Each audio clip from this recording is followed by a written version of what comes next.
salue ceux qui nous rejoignent et je les invite à vivre vraiment une expérience avec Dieu dans l'écoute de la parole. Vous savez, c'est en écoutant. Si on n'écoute pas Dieu, on ne sait pas qui est Dieu. C'est comme si dans un couple, quelqu'un disait « Moi, je ne parle jamais à ma femme, je ne l'écoute jamais, je ne la regarde jamais. » Quel couple? Dieu a besoin d'être entendu. Nous avons à lui parler. Il parle et c'est sérieux. Alors, écoutez, frères et sœurs, on va lire ensemble une parabole en ce dimanche d'été. C'est dans l'Évangile selon Luc. La parabole de la maison bâtie sur le roc, vous connaissez. Alors, j'ai préparé cette prédication. Je l'ai écrite pendant cette semaine, avant les événements qui se sont produits en Allemagne, en Belgique. Donc j'ai absolument déconnecté de cette situation, mais quand même, tout ce qui s'est passé éclaire un peu, alimente un peu ce que j'ai à vous partager ce matin. Donc il y a 2 fois la parabole de la maison sur le roc, dans Matthieu et dans Luc. Mais je crois que Jésus l'a prononcé 2 fois, ou peut-être plus. Et dans les 2, il y a des choses à dire, à trouver. Il ne se trompe pas, la Bible ne se trompe jamais. Alors, Luc chapitre 6, verset 46.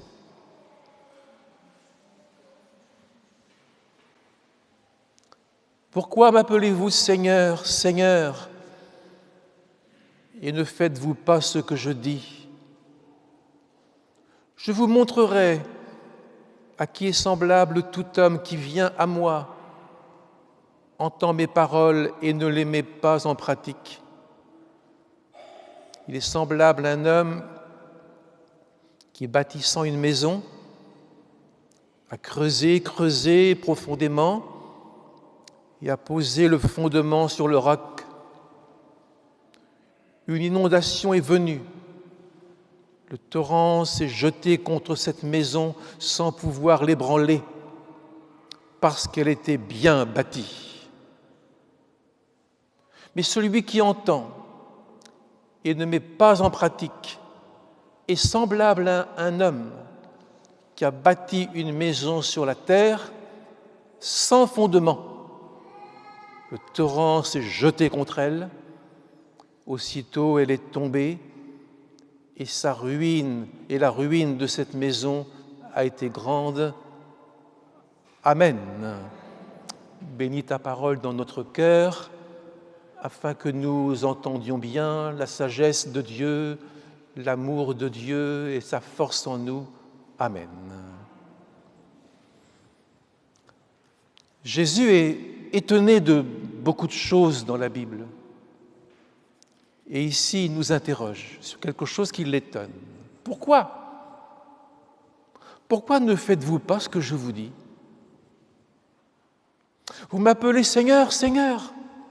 Savez-vous ce que veut dire Seigneur? Ça veut dire toi qui diriges tout, toi qui commandes tout, toi qui es plus que tout. Alors pourquoi m'appelez-vous Seigneur qui fait tout, qui dirige tout? Et ne faites-vous pas ce que je vous dis? C'est insensé, c'est pas sérieux. On lui dit, tu peux tout, mais pour moi, ne fais rien. Je pense que je pourrais trouver des comparaisons pour illustrer cette première pensée. Quelqu'un qui se noie dans la boue, on lui tend la main, il dit « je ne veux pas, ça ne m'intéresse pas ta main ». On lui jette une corde pour qu'il puisse s'y crocher et remonter, ça ne m'intéresse pas. Pourquoi ne faites-vous pas ce que je vous dis? Dans l'Ancien Testament, les enfants d'Israël disaient autrefois, parfois, ils disaient « Nous n'écouterons pas ce que tu dis, Seigneur. Nous ne ferons pas ce que tu dis. » C'est étonnant. Et Jésus est surpris. « Mais pourquoi ne faites-vous pas ce que je vous dis ?» Jésus ajoute dans cette parabole « Tout homme qui vient à moi », c'est déjà une démarche. c'est un demi-tour. C'est déjà le commencement d'une conversion. Et qui entend mes paroles. Car si on vient à lui, on va entendre quelque chose. Dieu parle sans cesse. Il ne nous laisse pas dans l'ignorance. Venir à Jésus, c'est faire un demi-tour pour dire « Qui es-tu, Seigneur ?» L'apôtre Paul, quand il a été arrêté brusquement sur le chemin de Damas, sa première parole, « Qui es-tu, Seigneur ?» Je suis Jésus que tu persécutes. Et Paul ajoute, « Que veux-tu que je fasse ?» Car si tu es le Seigneur, c'est parce que tu parles, et si tu parles, je veux t'entendre et faire ce que tu me dis. On découvre, mes frères et sœurs, le Seigneur en écoutant ses paroles. Si je n'écoute pas, je ne sais pas qui est le Seigneur. Ces paroles ne sont pas compliquées, ne sont pas au-dessus de notre vie. Elles font partie de notre vie. Ces paroles agissent en moi comme le souffleur de verre. Vous connaissez le souffleur de verre ? Il chauffe la silice là, jusqu'à 1300 degrés, il ne faut pas y toucher. Hein. Avec son tube, il souffle. Et la pâte qui est du verre, très chaud, commence à gonfler et à faire un vase, le souffleur de verre. Et je pense que la parole du Seigneur, elle agit en nous un peu comme le souffle du souffleur de verre. Elle agit en nous. Et le souffle du souffleur donne à la pâte de verre une forme. Alors si vous n'écoutez pas, votre maison ne tiendra pas. Jésus a conscience de la force de ses paroles pour tenir la vie, la santé, les enfants, l'épouse, les parents. Il a conscience que, il nous l'a si bien dit dans l'évangile de Jean, « Sans moi, vous ne pouvez rien faire. » Rien, c'est rien. Il a conscience de tout ça. Alors si vous entendez les paroles du Seigneur, il faut les déposer tout au fond de vous. Il faut creuser. Il ne faut pas les laisser à la surface de nos émotions, à la surface de l'intelligence. Il faut creuser pour mettre ces paroles tout au fond de la vie. Et l'Évangile dit bien, il a creusé profondément. Après, il a posé le fondement de sa maison et nous, on met tout au fond de nous, on met les paroles du Seigneur. Alors l'image avec la maison est belle, hein, parce que autour du lac de Tibériade, il y avait de la roche dure, mais au-dessus de la roche, il y avait du sable. Du sable, pas 2 millimètres, hein, 1 mètre ou 2 mètres. Et quand on creusait une maison à l'époque, quand on posait une maison, on enlevait le sable. Je vois ça à Rennes avec tous les travaux. On dégageait tout ce qui est un peu friable et mouvant, les sables mouvants, et on posait le fondement en pierre. Sinon, ça bouge. La tour de Pise, qui a bougé quand même de plusieurs mètres. Cette magnifique tour qui fait l'intérêt de beaucoup de touristes, puisqu'ils sont des millions à visiter la tour de Pise. Elle a bougé parce qu'elle est posée probablement sur un marécage ou sur une couche de sable. Et elle penche toujours. Et ils ont fait des travaux pour la redresser, mais ce n'est pas facile de redresser ce qui est courbé. Quand on prend au départ des mauvaises habitudes, c'est difficile de redresser. Comme les enfants. Donc, j'écoute bien l'enseignement de Jésus qui concerne ma vie, hein, c'est pour moi qu'il dit ça. Ne pas bâtir sur le sable, ne pas s'arrêter à la superficie, ne pas s'arrêter à ce qui est superficiel, mais aller au cœur pour toucher notre cœur par la parole de Dieu. Jésus dit cela, mais on est tous intéressés parce que tout ça, c'est pour notre vie. Hein. On ne peut pas faire autrement. On ne peut pas dire, moi j'ai un autre Dieu qui est beaucoup plus souple, beaucoup plus jeune, beaucoup plus dynamique. Il n'y a pas d'autre Dieu.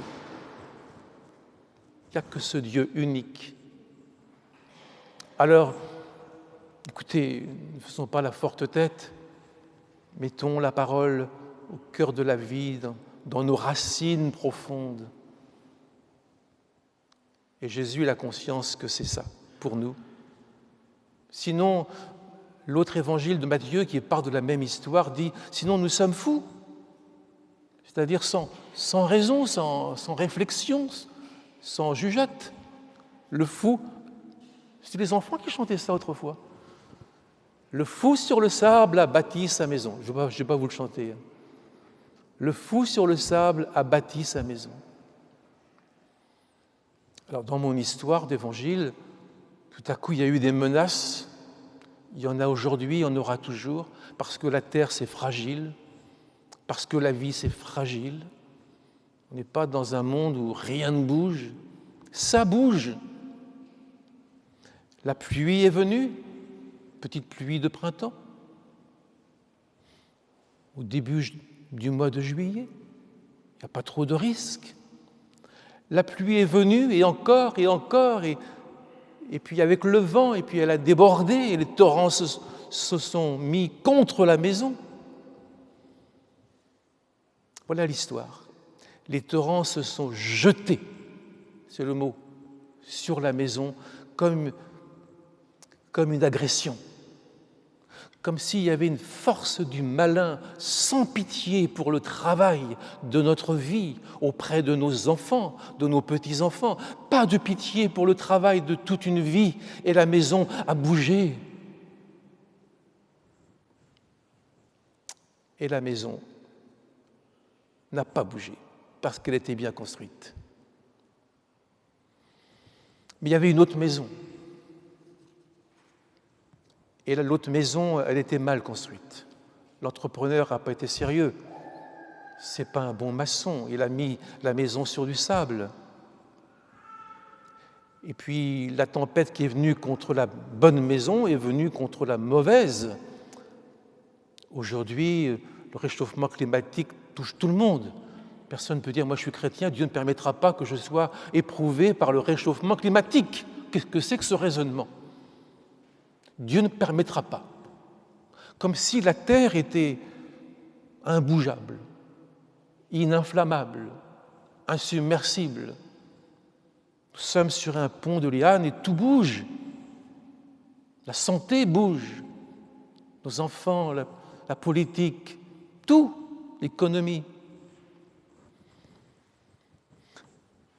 Oui, il s'est jeté contre le travail, le torrent de toute une vie.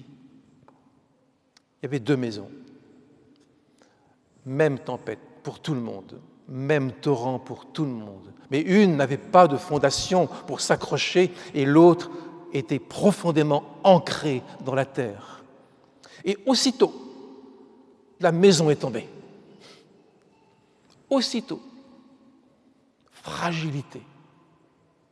Comme l'éclair, ouf. On a vu à la télévision les maisons emportées en une seconde. C'est rapide. Comme souvent j'entendais autrefois dans les obsèques, on est vite parti. Ben oui, c'est rapide.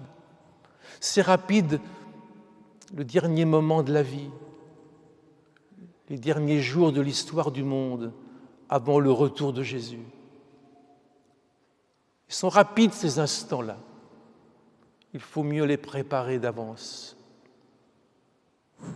Quand on se convertit à Jésus, ce n'est pas seulement pour chanter des chansonnettes, puis être content, c'est pour mettre nos mains dans ses mains, se crocher à lui, pour qu'il nous sauve au dernier jour.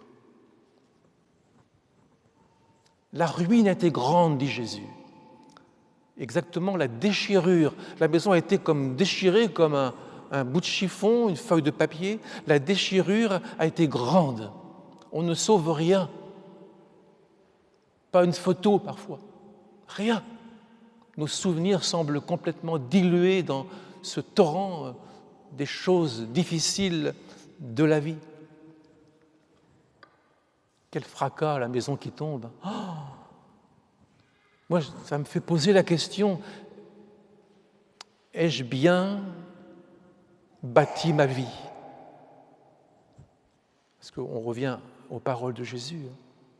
Ai-je bien bâti ma vie? Parce que nous allons au-devant de notre mort dont je ne sais ni le jour ni l'heure. Dieu seul sait. Et il ne me dit rien. Il me dit, prépare-toi à la rencontre de ton Dieu. Et si tu entends sa voix aujourd'hui, n'endurcis pas ton cœur. La ruine était grande. Mais pour Dieu, c'est une ruine quand un enfant meurt. Pour Dieu, c'est catastrophique quand quelqu'un part, quand une vie s'écroule, quand une âme est perdue. Donc il faut poser sa vie dans les mains de Jésus, tout au fond de nous, sur le rocher. Il faut poser sa vie sur Jésus. Alors c'est quoi, pasteur, ce torrent de boue et puis cette inondation, ce glissement de terrain? Je parle de l'Évangile. Je ne me suis pas inspiré des événements puisqu'ils n'étaient pas arrivés. C'est quoi tout ça pour nous? Pour nous, je pense que ce sont les événements de la vie, l'accident de voiture, la maladie, un enfant qui part de la maison, qui insulte sa mère, tout ça, c'est les événements qui ébranlent. Mais cette tempête-là, c'est aussi le mauvais jour où le diable nous tente, nous séduit. Ce sont les ruses du diable. Car s'il peut nous avoir, il ne nous lâchera pas jusqu'au jour où nous serons devant Dieu, au jugement dernier.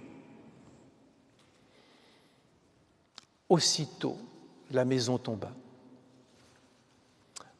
Alors vous savez que cette parabole-là, elle arrive juste après le sermon sur la montagne, où Jésus nous donne des paroles magnifiques sur la prière, sur le jeûne, sur des conseils pour la vie. Puis après, il nous dit, alors maintenant, qu'allez-vous faire de ces paroles? Il avait fait un magnifique sermon, le pasteur Jésus-Christ. Et maintenant, qu'allez-vous faire de ces paroles? Il nous dit, vous êtes responsable. Vous êtes responsable de votre vie, surtout si vous écoutez l'Évangile le dimanche matin, ici ou à la radio, ou en Zoom, et dans la semaine. Qu'allez-vous faire de ces paroles? Il faut répondre. Nous sommes appelés à bâtir une maison pour Jésus-Christ. Cette maison, c'est notre vie, c'est l'Église, c'est la famille. Si nous ne bâtissons pas bien, c'est la ruine pour nous, c'est la ruine pour l'Église, c'est la ruine pour le pays, c'est la ruine pour la famille, c'est la ruine. Tout ce qui est mal bâti s'écroulera et s'arrêtera avant l'heure. Mais nous avons vu le monde déjà s'écrouler. Je suis trop jeune encore pour avoir vu tout ce que d'autres ont vu. La guerre de 1914. On n'a pas vu, mais on connaît l'histoire épouvantable. 1939-40. Bon. Et puis maintenant, c'est le Covid. Puis partout, il y a des menaces de guerre et des incendies gigantesques qu'on n'a jamais vus. Alors il faut écouter. On a déjà vu le monde s'écrouler. C'est possible pour nous aujourd'hui. Il faut écouter le Seigneur. Le Seigneur dit dans l'Ancien Testament, « Si vous n'écoutez pas, je pleurerai en secret, parce que le troupeau sera emmené captif. Si vous n'écoutez pas, je pleurerai. » Il y a des mères qui pleurent parce que leur enfant n'écoute pas. Mais, pasteur, quelle est pour vous la différence entre les deux maisons ? En apparence, il n'y a pas de différence. Il y a des petits rideaux aux fenêtres, il y a une cheminée, il y a une porte, il y a des fenêtres, il y a des chambres. En apparence, il n'y a pas de différence. Mais attention, Dieu parle et notre vie est en jeu et il continue en nous disant « Ceux qui disent Seigneur, Seigneur et qui ne font pas la volonté de mon Père n'entreront jamais dans le royaume des cieux. » Jamais.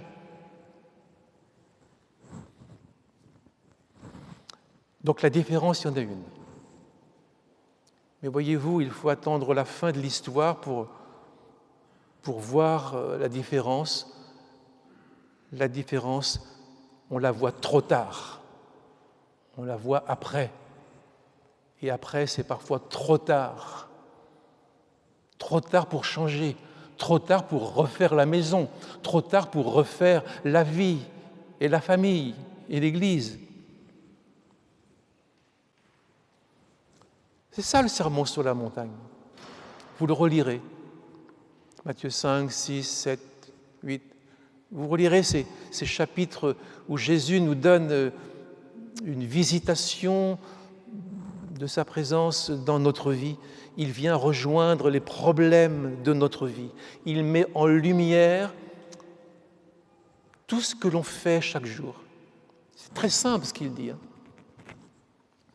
Que votre oui soit oui. On ne dit pas oui, mais que votre non soit non. Ah, ce sont les paroles de Jésus du sermon sur la montagne. Si on te frappe sur la joue droite, sors le poing. Non ? Présente la gauche. Autrement dit, ça ne veut pas dire laisse-toi faire, mais n'insiste pas toujours sur des conflits, des difficultés. Le sermon sur la montagne, c'est quand Jésus dit « Pourquoi tu regardes le petit défaut de ton prochain, de ton voisin, et tu ne vois pas le gros défaut de ta vie ? Pourquoi tu es comme ça ?» Le sermon sur la montagne, c'est « Réconcilie-toi avec ton frère pendant que tu es en chemin dans la vie, pendant que tu n'es pas encore arrivé devant le juge. Réconcilie-toi avant d'arriver devant le Seigneur. » C'est ça le sermon sur la montagne. Ne vous souciez pas pour vos vêtements, ne vous souciez pas pour ce que vous mangerez, le Seigneur prendra soin de vous. N'ayez pas des soucis inutiles. Au bout d'un moment, il faut dire stop, on ne va pas vivre avec les soucis. C'est ça le sermon sur la montagne. Alors voilà, ce sermon, il nous dit, voilà la maison telle que vous pouvez la bâtir. Voilà comment vous pouvez vivre. Mais que faites-vous ? Pourquoi vous m'appelez Seigneur et pourquoi vous ne faites pas ce que je vous dis ? Et vous bâtissez de travers et vous n'arrivez plus à redresser votre vie. Oh, vous allez me dire, pasteur, je ne vois pas qui dans le monde d'aujourd'hui accomplit vraiment le sermon sur la montagne. Si on te frappe sur la joue gauche, présente la droite. Vous le faites souvent, ça ? Pas facile. Je pose même une question. Qui a pratiqué le sermon sur la montagne ici ? Ne me regardez pas, je ne l'ai pas pratiqué. Je crois que seul Jésus a pratiqué le sermon sur la montagne. Seul Jésus a accompli tous les commandements. Seul Jésus a honoré son Père parfaitement. pourquoi il nous dit « Je bâtirai mon Église ». C'est moi qui va le faire. Vous ne savez pas. Je bâtirai mon Église. Je mettrai mon esprit en vous. Et ma force sera en vous.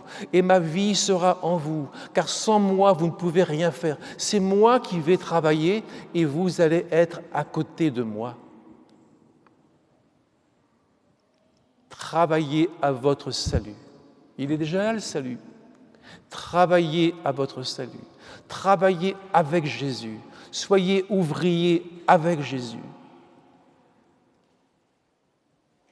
Je comprends mieux. Si je veux faire ça tout seul, je ne vais pas y arriver. Mais Jésus est en moi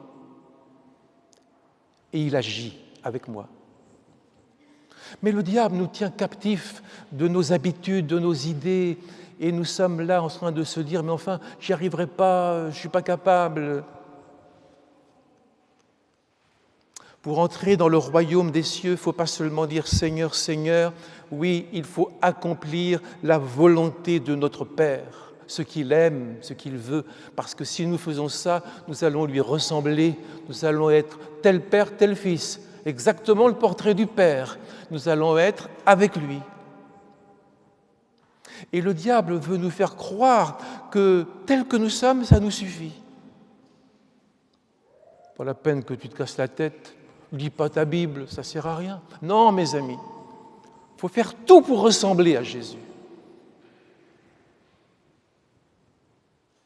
La solidité de la maison de ma vie, c'est dans l'invisible, caché en moi, Jésus, sa parole. Alors, Seigneur, que mes yeux soient pour toi, que ma bouche soit pour toi, que mon cœur soit pour toi, que mes pieds, mes jambes, mes mains, que tout soit pour toi. Parce que si je te donne tout ça, toi, tu vas faire de ma vie une maison solide. Je ne vais pas bouger. Vous serez forts, vous êtes forts, parce que la parole de Dieu demeure en vous. Paul, dans c'est Jean qui disait ça à son Église, l'apôtre Jean. Vous êtes forts parce que la parole de Dieu demeure en vous. Oui, je termine en vous disant, Dieu veut montrer au monde une Église rayonnante. Le monde ne voit Jésus que par nous. Si je suis complètement flagada, sans énergie, dans le péché, dans les zigzags, le monde dira « c'est ça Jésus !» Regardez, ça ne vaut rien. Ça n'a pas beaucoup de poids. Dieu veut montrer au monde une Église sans tache ni ride, qui fait la volonté de Dieu, qui écoute le Seigneur, qui brille comme un flambeau dans le monde, portant la parole de vie. Une Église qui soit comme la lampe sur le chandelier et qui éclaire tous ceux qui rentrent dans la maison, les enfants, les petits-enfants, les arrière-petits-enfants, les frères, les sœurs, les amis. Il faut que l'Église soit une maison avec un chandelier, que vos maisons soient aussi avec Jésus, la lumière. Sinon, nous bâtissons en vain. Si l'Éternel ne bâtit lui-même la maison, ceux qui travaillent pour rien. Que Dieu vous bénisse. Amen. Vous voulez continuer de bâtir? Non? Vous ne dites pas Amen. Vous savez, on attend un réveil, on aspire après un réveil, mais le réveil passera par le Saint-Esprit si le Saint-Esprit en nous ne trouve pas de verrou, de saleté, d'obstacle. Il faut être droit. Même si les autres ne le voient pas, ne le reconnaissent pas, on continue dans le chemin de la droiture. On bâtit, on construit, pierre après pierre. Amen. Que Dieu vous bénisse. Bénis ta parole, Seigneur, afin que tout au fond de nous, elle soit solide comme le rocher. Que tes paroles aujourd'hui nous servent d'appui, de sentier, de chemin. Bénis tous mes frères, toutes mes sœurs, que personne ne s'égare, ne se perde. Amen.